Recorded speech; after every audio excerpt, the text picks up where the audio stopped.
I pretended to be reconciling with my estranged father while secretly recording his confessions about Mom's death. The plan started forming in my mind 3 years after Mom died, when I found her journal hidden behind a loose floorboard in what used to be their bedroom. The handwriting was shaky in those final entries, filled with words like afraid and he knows, and I can't tell anyone. My hands trembled as I read page after page of her growing paranoia about Dad, her mentions of strange pills he kept bringing her, and her final entry dated just 2 days before she supposedly died peacefully in her sleep. I had cut all contact with Dad immediately after the funeral, something that surprised everyone since we had always been close. But sitting in that empty house, reading Mom's final desperate words, I knew why my gut had been screaming at me during those last months of her life. She had been trying to tell me something with her eyes every time he left the room, but I was too focused on my own grief to notice. The recording device was smaller than a matchbox and cost me most of my savings from working double shifts at the warehouse. I practiced conversations in my car for weeks, memorizing how to steer discussions toward Mom without seeming obvious. The hardest part was calling him after 3 years of complete silence, my voice cracking as I explained how I had been thinking about family and regrets and wanting to make things right. He cried on the phone, which almost broke my resolve entirely. Dad had always been emotional, wearing his heart on his sleeve in a way that made people trust him instantly. That quality had served him well in his community involvement and volunteer work, making him beloved by neighbors who still asked me why I had abandoned such a wonderful man in his time of grief. Our first meeting was at a diner halfway between our towns, neutral ground where I could control the environment. I arrived early and tested the recording device 3 times, my palms sweating as I watched him walk through the door looking older and more frail than I remembered. The guilt hit me like a physical blow as he hugged me with tears streaming down his face, whispering how much he had missed me and how sorry he was for whatever he had done wrong. The conversation stayed surface level that first time, both of us dancing around the elephant in the room. I asked about his health, his garden, the neighbors, anything except Mom. He seemed genuinely happy just to have me there, ordering my favorite pie and remembering how I liked my coffee. When he paid the check, I noticed his hands shaking slightly, something I attributed to age or emotion. The second meeting happened at his house, the place where I had grown up but now felt like a crime scene. Walking through those familiar rooms where Mom had lived her final months was overwhelming, but I forced myself to focus on the mission. Dad had prepared my old room exactly as I had left it, complete with high school trophies and band posters, as if he had been hoping for this reunion every single day. During dinner, I carefully brought up memories of Mom, watching his reactions closely. He seemed genuinely sad when talking about her, sharing stories I had never heard about their early dating years and how proud she had been of me. But when I mentioned her final illness, something shifted in his expression, just for a moment, before he quickly changed the subject to ask about my job. The breakthrough came during our fourth meeting, when I brought a photo album I had found in Mom's things. As we flipped through pictures of family vacations and holidays, I casually mentioned how much pain Mom had seemed to be in during those last weeks. Dad's reaction was immediate and telling, his whole body tensing as he explained how the doctors had assured him she wasn't suffering, how peaceful she had looked at the end. I pushed a little further, mentioning how I wished I had been there more during her final days, how I regretted not understanding how serious her condition was. That's when he made his first slip, saying something about how she had been getting better before she suddenly took a turn for the worse. According to all the medical records I had requested, Mom's condition had been steadily declining for months with no period of improvement. The recording device captured everything as I continued these careful conversations over the following weeks. I learned to read his tells, the way he would fidget with his wedding ring when lying, how his voice would get slightly higher when he was nervous. Most importantly, I discovered that he wanted to talk about it, needed to unburden himself to someone, and I was the only family he had left. The real confession came on a rainy Tuesday evening in November, almost exactly 4 years after Mom's death. I had brought over Chinese takeout, and we were sitting in the living room where she used to watch her evening shows. The recorder was running in my jacket pocket as I steered the conversation toward how much I missed her voice, her laugh, her presence in our lives. Dad started crying again, but this time it was different, deeper, like something was breaking inside him. He began talking about how hard it had been to watch her suffer, how the doctors weren't doing enough to help her pain, how she had begged him to end it all on several occasions. My heart was pounding as I realized he was about to tell me everything, but I forced myself to stay calm and supportive. The words came out slowly at first, then faster, like water through a broken dam. He talked about researching painless methods online, about the pills he had been collecting from different doctors, about how much he loved her and couldn't bear to see her in agony anymore. He described the night he finally did it, how peaceful she looked afterward, how he had held her hand until morning before calling the ambulance. I wanted to scream, to attack him, to run from the house and never come back. Instead, I sat there nodding sympathetically as he described murdering my mother, my hand steady on the recording device in my pocket. He kept emphasizing how much pain she had been in, how she had wanted to die, how he had done it out of love and mercy. But then came the detail that changed everything, the piece of information that shattered my entire understanding of what I thought I knew. Dad mentioned how Mom had been getting stronger in those final weeks, how she had actually been talking about wanting to travel again, maybe visit her sister in California. This directly contradicted everything he had just told me about her suffering and begging to die. The contradiction hung in the air between us as I processed what I had just heard. If Mom had been getting better, talking about future plans, then this wasn't mercy killing at all. This was something else entirely, something that made my stomach turn and my hands shake with rage. I excused myself to the bathroom and checked the recording device, making sure every word had been captured clearly. When I returned to the living room, Dad was staring at the photo album again, tears streaming down his face. He looked up at me with such genuine pain and regret that I almost felt sorry for him, almost forgot what he had just confessed to doing.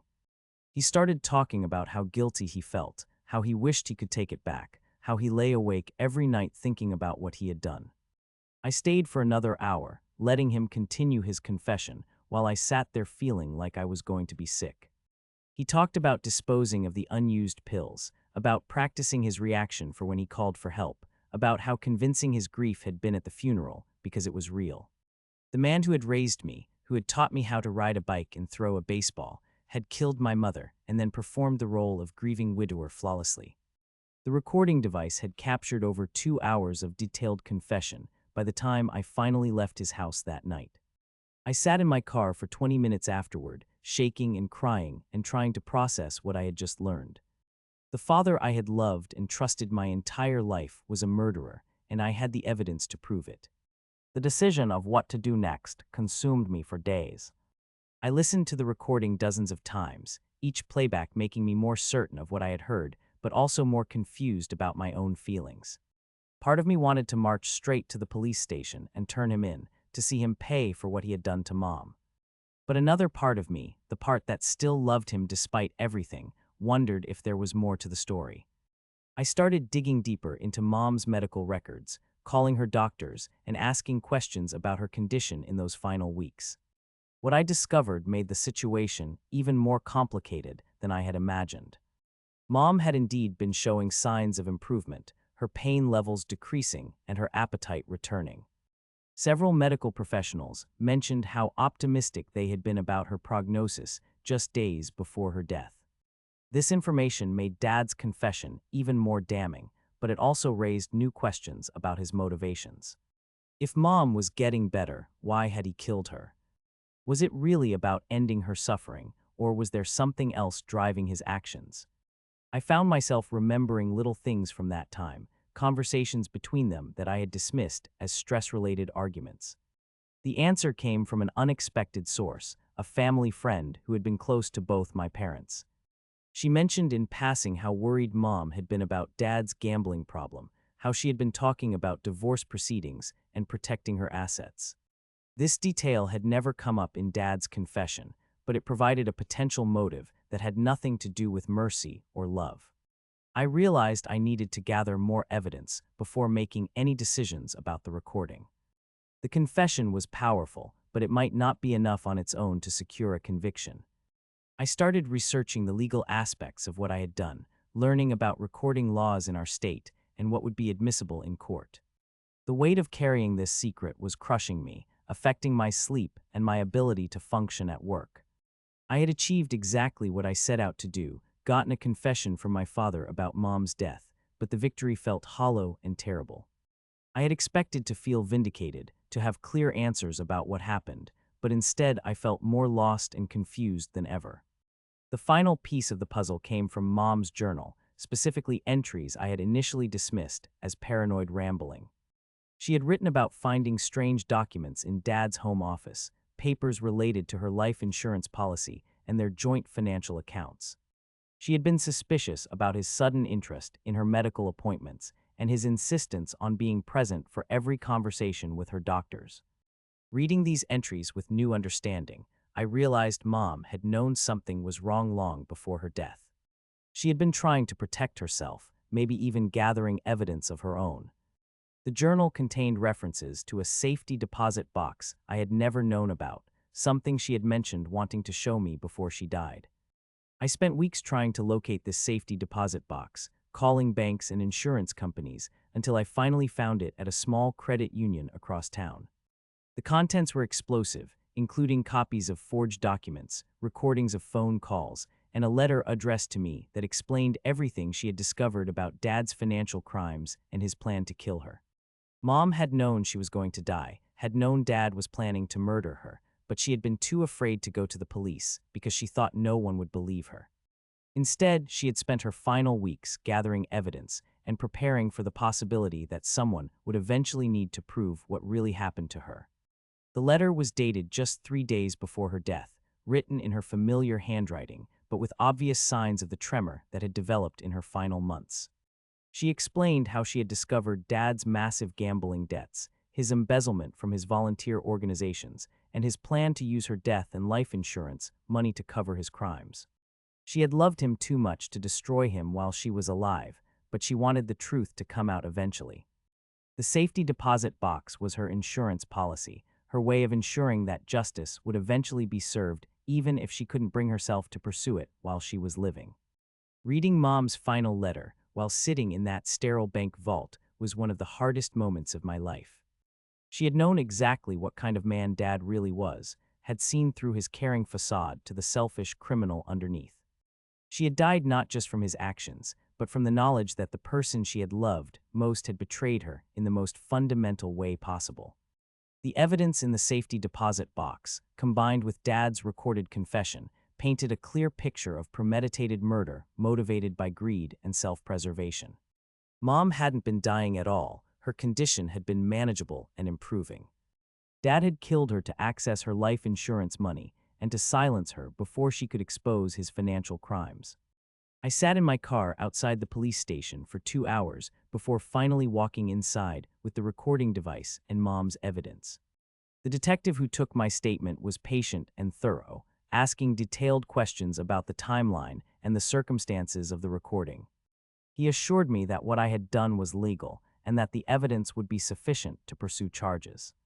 The arrest happened 3 days later, early in the morning, while Dad was working in his garden. I wasn't there to see it, but neighbors called to tell me how shocked they were, how they couldn't believe such a kind and gentle man could be capable of murder. The local news coverage was extensive, with friends and community members expressing disbelief and support for the man they thought they knew. The trial lasted 6 months, during which I had to testify about the recording and the evidence I had discovered. Dad's defense attorney tried to paint me as a vengeful son who had manipulated a grieving father into a false confession, but the physical evidence from Mom's safety deposit box corroborated every detail of what he had admitted to me. The hardest part was sitting in that courtroom day after day, watching the man who had raised me being revealed as a cold-blooded killer and financial criminal. The prosecution presented evidence of his gambling addiction, his theft from multiple organizations, and his elaborate plan to murder Mom for her insurance money. The caring, emotional father I had known was revealed to be a carefully constructed facade. Dad was convicted of first-degree murder and sentenced to life in prison without the possibility of parole. He never looked at me during the sentencing, never tried to apologize or explain himself beyond what he had already confessed. The man who had cried when I called him about reconciling sat stone-faced as the judge described his crimes. The aftermath was almost as difficult as the investigation and trial. I had to deal with family members who blamed me for destroying Dad's life, community members who thought I should have kept family business private, and my own complicated feelings about what I had done. I had gotten justice for Mom, but at the cost of losing the only parent I had left. I moved away from my hometown shortly after the trial, unable to live with the constant reminders of what had happened. The house where I grew up was sold to pay legal fees and restitution to the organizations Dad had stolen from. I kept Mom's journal and her final letter, but I donated most of their other possessions to charity. The recording device sits in a drawer in my new apartment, a small piece of technology that changed everything about my understanding of my family and my past. Sometimes I wonder what would have happened if I had never found Mom's journal, if I had continued believing that she had died naturally, and that Dad was just a grieving widower who had lost his beloved wife. But then I think about Mom's final letter, about how she had trusted me to eventually discover the truth and seek justice on her behalf. She had known that I would figure it out eventually, that I would have the strength to do what she couldn't do while she was alive. The investigation and trial were her plan as much as mine, her final gift to ensure that her murder wouldn't go unpunished. I still struggle with the complexity of my feelings about Dad, the way I can simultaneously hate what he did and miss the person I thought he was. The man who taught me to drive and helped me with homework was the same person who killed my mother for money, and reconciling those two realities is something I continue to work on every day. The case received national attention, partly because of the recording and partly because of the extensive evidence Mom had gathered before her death. Several true crime podcasts and documentaries featured the story, always focusing on the dramatic elements rather than the personal cost of living through such a betrayal. I declined all interview requests, wanting to preserve what privacy I could after such a public trial. I've learned to live with the knowledge that I was instrumental in sending my father to prison for life, that I deliberately deceived him and recorded his confession under false pretenses. Some people might question the ethics of what I did, but I sleep better at night knowing that Mom's murder didn't go unpunished and that Dad can never hurt anyone else the way he hurt her. The whole experience taught me that people are capable of hiding their true nature, even from those closest to them, that love and trust can be weaponized by those willing to exploit them. I'm more careful now about who I let into my life, more aware of the warning signs that Mom had tried to show me in her final months. I visit Mom's grave every year on the anniversary of her death, bringing flowers and telling her about my life and how much I miss her. I always update her on Dad's appeals and legal proceedings, though none of them have been successful. I like to think she's at peace now, knowing that the truth finally came out and that her killer is paying for what he did. The town where I grew up still divides people into those who believe Dad was guilty and those who think I somehow framed an innocent man. I don't go back there anymore, but I hear through mutual friends that his supporters have dwindled over the years as more details about his crimes have become public. The financial evidence was particularly damaging to his reputation, showing a pattern of deception that went back years before Mom's death. I've thought about writing a book about the experience, but I'm not sure I'm ready to relive those months of investigation and deception in such detail. The recording device served its purpose, giving me the evidence I needed to prove what really happened to Mom. Now it sits as a reminder of both the worst and best aspects of human nature, the capacity for both ultimate betrayal and ultimate justice. The father I thought I knew died the day I heard him confess to murdering my mother. The man in prison is a stranger who happens to share my DNA and my childhood memories. I got the confession I was looking for, but I lost my family in the process. Sometimes I wonder if Mom would have wanted me to pursue the truth if she had known the full cost, but then I remember her final letter, and I know she would have wanted justice no matter what it cost. This whole experience has changed my perspective on justice, family, and the lengths people will go to protect those they love. I pretended to reconcile with my father while secretly recording his confession, and I would do it again if I had to. Mom deserved better than to die at the hands of someone who was supposed to love and protect her, and she deserved to have her story told truthfully. The recording device captured more than just a confession that night. It captured the moment when I finally understood who my father really was, when the last illusions about my family were stripped away. It was the beginning of a new chapter in my life, one built on truth rather than the comfortable lies I had been living with for years. I still have nightmares sometimes about sitting in that living room, listening to him describe killing Mom while pretending to be supportive and understanding. The deception required to get that confession was emotionally exhausting, but it was necessary to get justice for someone who could no longer fight for herself. The recording device was just a tool, but it became the key to unlocking the truth about what really happened in our family. The whole experience has made me more appreciative of genuine relationships and more aware of the importance of paying attention to warning signs. Mom had tried to tell me something was wrong, but I had been too trusting and too naive to understand what she was trying to communicate. I won't make that mistake again, and I'll never stop being grateful that I finally found the courage to seek the truth about her death. Every time I think about giving up or moving on completely, I remember Mom's final letter and her faith that I would eventually discover what happened to her. The recording device served its purpose perfectly, capturing not just a confession, but a complete picture of the man who had fooled our entire community for years. Justice was served, and Mom can finally rest in peace.